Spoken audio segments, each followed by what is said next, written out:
सूरह तौबा आयत नंबर 100 निकालिए।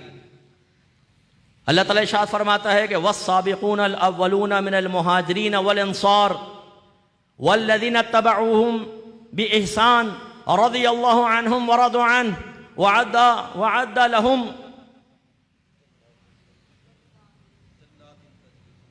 लहुम जन्नातिन तजरी तहता अल अनहार खालिदीन फीहा अबदा ज़ालिकल फौज़ुल अज़ीम।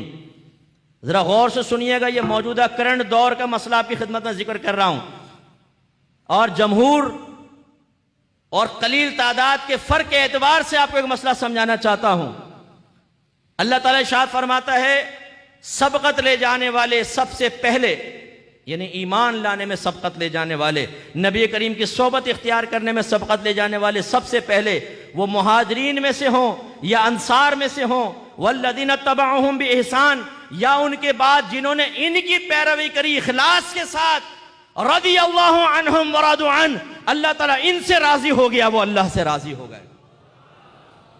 मुहाजिरीन जिन्होंने हिजरत करके आए, अंसार जो मदनी सहाबा थे, और इसके बाद जो इखलास के साथ इनके पैरवी करने वाले हुए, वो जो इनके बाद ईमान लेकर आए, खुसूसन फतह मक्का के बाद ईमान लेकर आए, अल्लाह ताला ने सबके बारे में ऐलान फरमाया, अल्लाह इनसे राजी, वो अल्लाह से राजी। और अल्लाह ताला ने इनके लिए बागात तैयार कर रखे हैं जिनके नीचे से नहरें जारी हैं। ये ही बड़ी कामयाबी है। मैं आपसे सवाल करता हूं, ये बताइए, अल्लाह तबारक व तआला अज़ल से जानता था कि सहाबा के माबैन क्या होने वाला है कि नहीं है? क्योंकि याद रखें, जैसे अल्लाह की ज़ात कदीम, उसकी सिफ़ात भी कदीम है। अल्लाह ताला देखता है, अल्लाह ताला सुनता है, वो हई है, वो क़य्यूम है, कायम रहने वाला है, उसका इरादा है, उसका इल्म है, उसकी कुदरत है, उसका कलाम है, ये सिफ़ातें ज़ातियाँ हैं। जब अल्लाह ताला कदीम है तो सिफ़ात भी कदीम है। ये मुसल्लमा कायदा और कानून है, ये अकीदा है, मानना पड़ेगा। इसलिए कि अगर ये कहा जाए एक वक्त था अल्लाह था, सिफ़ात नहीं थी, तो माज़ल्ला सुम्मा माज़ल्ला, अल्लाह, इसका मतलब है अल्लाह ताला था, हयात नहीं थी, अल्लाह ताला था, क़ियाम नहीं था, अल्लाह ताला था, कुदरत नहीं थी, अल्लाह ताला था, देख नहीं सकता था, अल्लाह था, सुन नहीं सकता था, अल्लाह था, इल्म नहीं था, अल्लाह था, इरादा नहीं था, अल्लाह था, कुदरत नहीं थी, अल्लाह था, कलाम नहीं था। तो सवाल पैदा होता है, फिर अल्लाह को किसने दिया? किसने अल्लाह को जिंदगी दी? किसने ये सब दी? इसका मतलब ये अगर मान लिया जाए तो फिर एक और खुदा का तस्वुर लाजिम आएगा जो अल्लाह से भी ताकतवर होगा। फिर सवाल होगा, बताएं उसकी सिफात कदीम है कि नहीं है? अगर आप माने कि नहीं, ज़ात थी, सिफात कदीम नहीं है, उसे किसने दी? एक और खुदा मानना लाजिम आएगा। इस तरह कसीर खुदाओं का वजूद मानना लाजिम आएगा। तो मुसल्लमा उसूल ये है कि जैसे अल्लाह की ज़ात कदीम, उसकी तमाम सिफात भी हमेशा से है, हमेशा से। अब सुनिए, इसका मतलब ये है अभी सहाबा पैदा भी नहीं हुए, उनके दरमियान जो मुआमलात हैं अभी मारिज़ वजूद में भी नहीं आए, लेकिन अल्लाह को इल्म है क्या होने वाला है। अल्लाह ताला कुदरत भी रखता है और अल्लाह का कलाम भी अज़ली है। इसका मतलब है सहाबा पैदा भी नहीं हुए, उनके दरमियान मुआमलात हुए ही नहीं, और आपका रब जानता है क्या होने वाला है, फिर भी अज़ल से ही फरमा रहा है, रज़ियल्लाहु अन्हुम व रज़ू अन्हु, अल्लाह इनसे राजी, वो अल्लाह से राजी। उनके लिए अल्लाह ने अज़ल से जन्नतों का ऐलान कर दिए। अच्छी तरह याद रखें, जिसकी सहाबियत साबित हो गई, अगर कोई उस पे तान करे, उसे जहन्नमी करार दे, तो याद रखें उसने नस्स क़तई का इनकार किया, वो जहन्नम के अंदर जाएगा। सहाबा के माबैन मुआमलात हुए हैं, इख्तिलाफ हुए हैं, और मुसल्लमा उसूल है कि मौला अली कर्रमल्लाहु वजहुल करीम हमेशा हक पर रहे हैं। अगर कोई आपके सामने आया है तो उससे इज्तिहादी खता हुई है, हक पर मौला अली रहे हैं, लेकिन हरगिज ये इजाजत नहीं है कि अहले बैत अतहार की अजमत हम जहन में रखते हुए सहाबा की तौहीन करें। जिसने सहाबी की तौहीन की, उसने गोया कि अल्लाह रसूल की तौहीन की, क्योंकि अल्लाह ने ऐलान फरमा दिया, अल्लाह उनसे राजी, वो अल्लाह से राजी। याद रखिएगा, किसी सहाबी की तौहीन नहीं होगी, किसी सहाबी पे तनकीद नहीं होगी। इन्नमा असहाबी का नुजूम, सरकार ने फरमाया मेरे तमाम सहाबा सितारों की तरह हैं।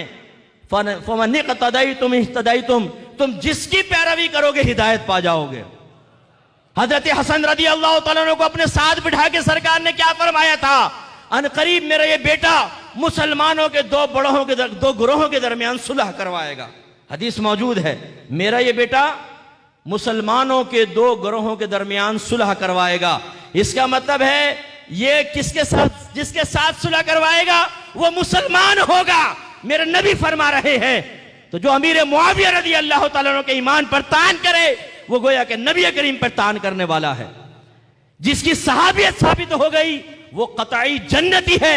तमाम सहाबा आदिल हैं।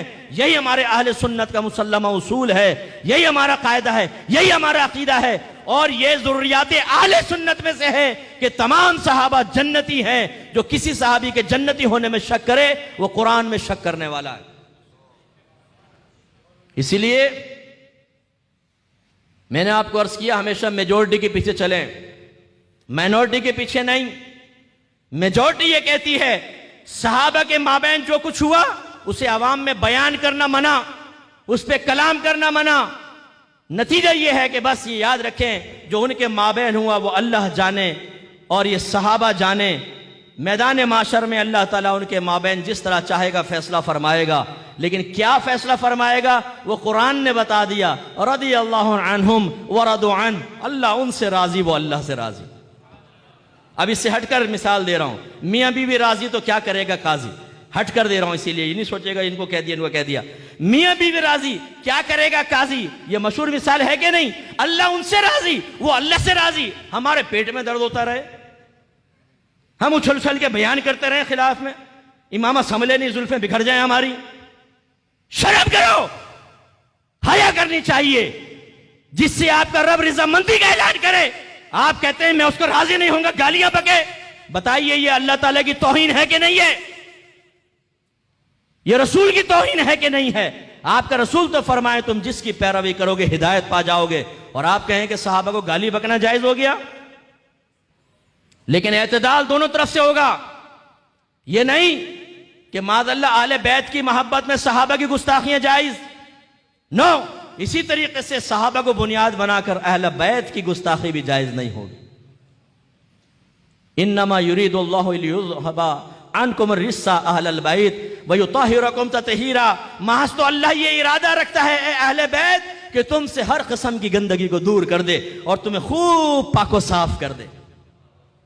यह आयत उम्महातुल मोमिनीन के फजाइल के बाद यह हिस्सा आया है, तो मुत्तफ़क़ुन अलैह, इसमें तो सब कहते हैं कि आले बैत में उम्महातुल मोमिनीन दाखिल। अगर इस आयत को यहां तक रहने देते और आगे नबी करीम का कोई अमल मनकूल ना होता तो शायद बाद में आने वाले यही कहते कि यह आयत सिर्फ उम्महातुल मोमिनीन के बारे में है, ये इनाम उन्हीं के बारे में है। लेकिन मेरी वालिदा सईदा आयशा सिद्दीक़ा रज़ियल्लाहु तआला अन्हा राविया है कि जब ये आयत नाजिल हुई, सरकार तशरीफ फरमा हुए, एक चादर ली, मौला अली को बुलाया, उन्हें अपनी चादर में समेट लिया। बीबी फातिमा को बुलाया, उन्हें चादर में ले लिया। इमाम हसन हुसैन को बुलाया, उन्हें चादर में ले लिया और फरमाया कि ये मेरे अहले बैत हैं। यानी कुरान इशारा कर रहा है उम्महातुल मोमिनीन वो भी हक है और ये मेरे अहले बैत हैं।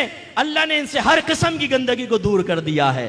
शहजादी कौनैन से सारी गंदगियां दूर हैं, इमाम हसन हुसैन से गंदगियां दूर कर दी गई, मौला अली से गंदगियां दूर कर दी गई। इसी वजह से इनको हम कहते हैं पंज तन पाक।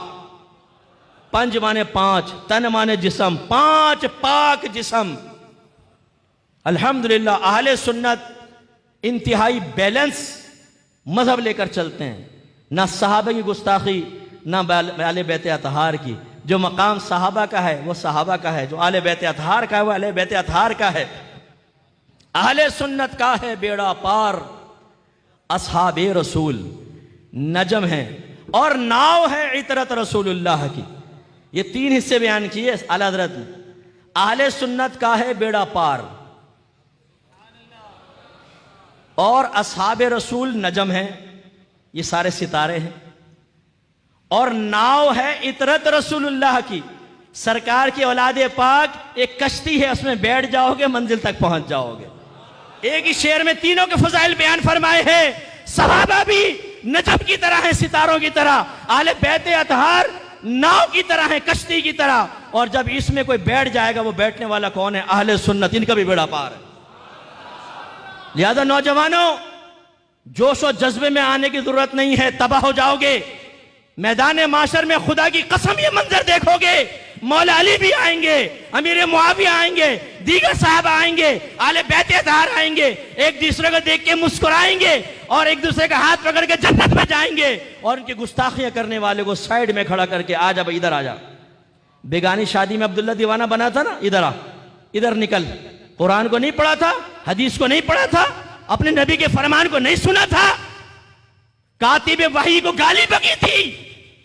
अमीर मुआविया कातिब वही हैं, नबी करीम की वही की किताबत करने वाले हैं। अगर किसी जिहत से तारीख में कोई वाकया मिलता भी है उसे सामने रखें और एक तरफ जो मैंने आयत पढ़ी उसे सामने रखें। उलमा हैं आप ये बात जानते हैं कि दलाइल कुव्वत और ज़ौफ के एतबार से एक दूसरे पर फौकियत रखते हैं। मुझे ये बताइए कि अगर एक चीज हदीस में भी साबित हो, तारीख में साबित हो, लेकिन नस्से कतई, कुरान की नस्से कतई उसके खिलाफ हो, तो फौकियत किसको होगी? कुरान को होगी। जबकि अगर आप गौर करें यहां कोई खिलाफ नहीं है। मैं एक बात अर्ज कर रहा हूं, तारीखी वाकयात को बुनियाद ना बनाया जाए। कुरान या हदीस सबसे पहले। कुरान क्या कह रहा है? अल्लाह इनसे राजी, वो अल्लाह से राजी। और नबी क्या फरमा रहे हैं? मेरे सहाबा सितारों की मानिंद है, जिसकी पैरवी करोगे नजात मिल जाएगी। तमाम सहाबा की इज्जत और एहतराम करो। तो सबसे पहले क्या बताया? इल्म। दूसरा इताअत रसूल और इताअतुल्लाह। तीसरा उलमा की इताअत। चौथी चीज जो बहुत ही इंपॉर्टेंट है वो है इस्लाह मुआशरा। इस पर हमारे मजहब ने बड़ा फोकस किया। देखें, अल्लाह ताला ने फरमाया वल अस्री इन्नल इंसान